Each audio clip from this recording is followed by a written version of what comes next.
Chapter 3, How Dorothy Saved the Scarecrow. When Dorothy was left alone, she began to feel hungry. So she went to the cupboard and cut herself some bread, which she spread with butter.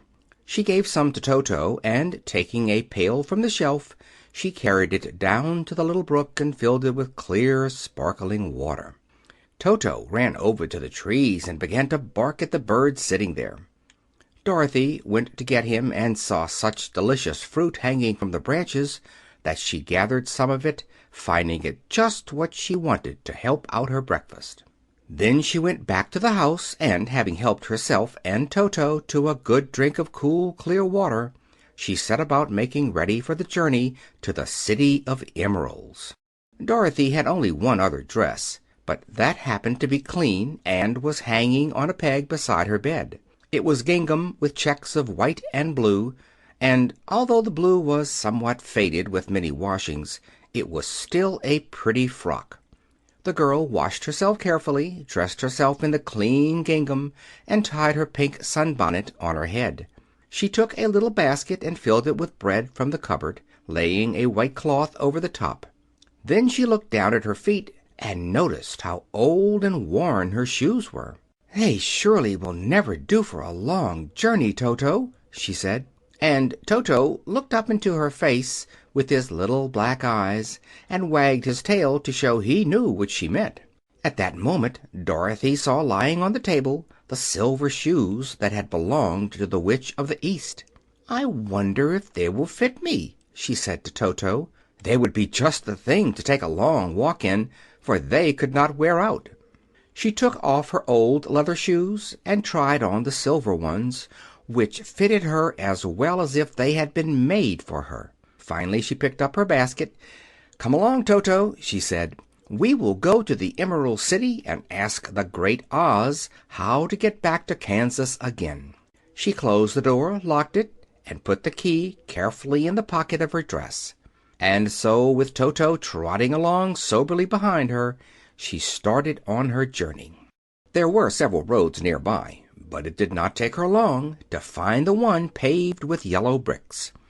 Within a short time she was walking briskly toward the Emerald City, her silver shoes tinkling merrily on the hard yellow roadbed.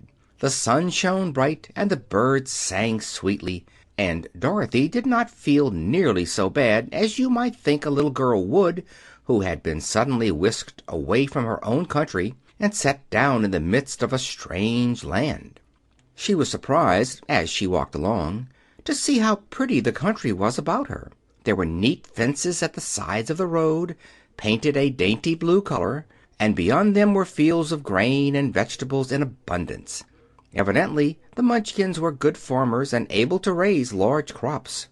Once in a while she would pass a house, and the people came out to look at her and bow low as she went by, for everyone knew she had been the means of destroying the Wicked Witch and setting them free from bondage.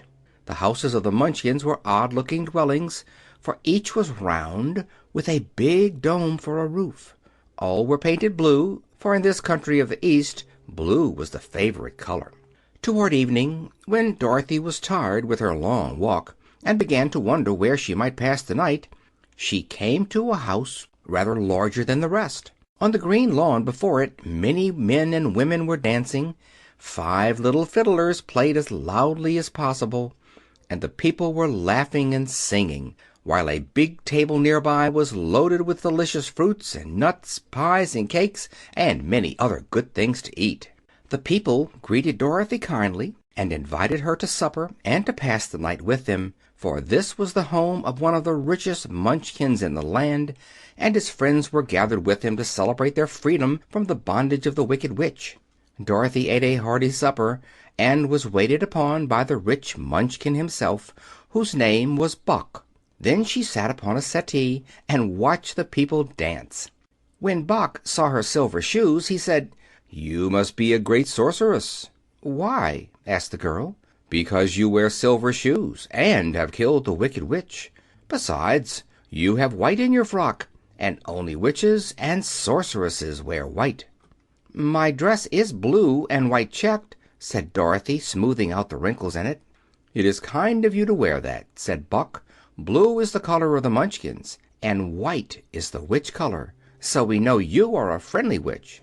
Dorothy did not know what to say to this, for all the people seemed to think her a witch, and she knew very well she was only an ordinary little girl who had come by the chance of a cyclone into a strange land.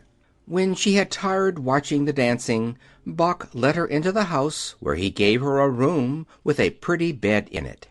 The sheets were made of blue cloth, and Dorothy slept soundly in them till morning, with Toto curled up on the blue rug beside her. She ate a hearty breakfast, and watched a wee Munchkin baby who played with Toto and pulled his tail and crowed and laughed in a way that greatly amused Dorothy. Toto was a fine curiosity to all the people, for they had never seen a dog before. "How far is it to the Emerald City?" the girl asked. "I do not know," answered Buck gravely, "for I have never been there. It is better for people to keep away from Oz, unless they have business with him. But it is a long way to the Emerald City, and it will take you many days. The country here is rich and pleasant, but you must pass through rough and dangerous places before you reach the end of your journey." This worried Dorothy a little, but she knew that only the great Oz could help her get to Kansas again, so she bravely resolved not to turn back. She bade her friends good-bye and again started along the road of yellow brick. When she had gone several miles, she thought she would stop to rest, and so climbed to the top of the fence beside the road and sat down. There was a great cornfield beyond the fence, and not far away she saw a scarecrow placed high on a pole to keep the birds from the ripe corn. Dorothy leaned her chin upon her hand and gazed thoughtfully at the scarecrow. Its head was a small sack stuffed with straw, with eyes, nose, and mouth painted on it to represent a face. An old pointed blue hat, that had belonged to some Munchkin, was perched on his head, and the rest of the figure was a blue suit of clothes, worn and faded, which had also been stuffed with straw. On the feet were some old boots with blue tops, such as every man wore in this country, and the figure was raised above the stalks of corn by means of the pole stuck up its back. While Dorothy was looking earnestly into the queer painted face of the scarecrow, she was surprised to see one of the eyes slowly wink at her. She thought she must have been mistaken at first, for none of the scarecrows in Kansas ever wink, but presently the figure nodded its head to her in a friendly way. Then she climbed down from the fence and walked up to it, while Toto ran around the pole and barked. "Good day," said the scarecrow in a rather husky voice. "Did you speak?" asked the girl in wonder. "Certainly," answered the scarecrow. "How do you do?" "I'm pretty well, thank you," replied Dorothy politely. "How do you do?"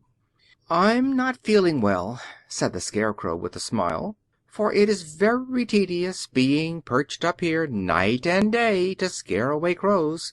"Can't you get down?" asked Dorothy. "No, for this pole is stuck up my back. If you will please take away the pole I shall be greatly obliged to you."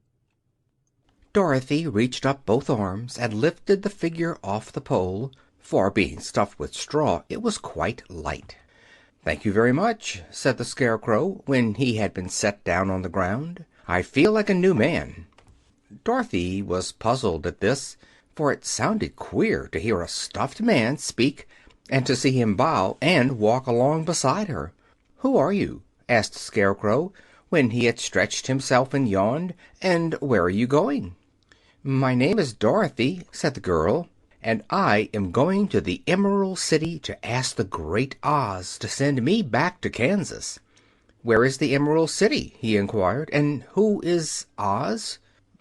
"Why, don't you know?" she returned in surprise. "No, indeed, I don't know anything. You see, I am stuffed, so I have no brains at all," he answered sadly. "Oh," said Dorothy, "I'm awfully sorry for you. Do you think," he asked, "if I go to the Emerald City with you, that Oz would give me some brains?" "I cannot tell," she returned, "but you may come with me if you like. If Oz will not give you any brains, you will be no worse off than you are now." "That is true," said the Scarecrow. "You see," he continued confidentially, "I don't mind my legs and arms and body being stuffed because I cannot get hurt. If anyone treads on my toes or sticks a pin into me, it doesn't matter, for I can't feel it. But I do not want people to call me a fool, and if my head stays stuffed with straw instead of with brains, as yours is, how am I ever to know anything?" "I understand how you feel," said the little girl, who was truly sorry for him. "If you will come with me, I'll ask Oz to do all he can for you." "Thank you," he answered gratefully. They walked back to the road. Dorothy helped him over the fence, and they started along the path of yellow brick for the Emerald City. Toto did not like this addition to the party at first. He smelled around the stuffed man as if he suspected there might be a nest of rats in the straw, and he often growled in an unfriendly way at the Scarecrow. "Don't mind Toto," said Dorothy to her new friend. "He never bites." "Oh, I'm not afraid," replied the Scarecrow. "He can't hurt the straw. Do let me carry that basket for you. I shall not mind it, for I can't get tired. I'll tell you a secret," he continued, as he walked along. "There is only one thing in the world I am afraid of." "What is that?" asked Dorothy. "The Munchkin farmer who made you?" "No," answered the Scarecrow. "It is a lighted match." End of chapter 3.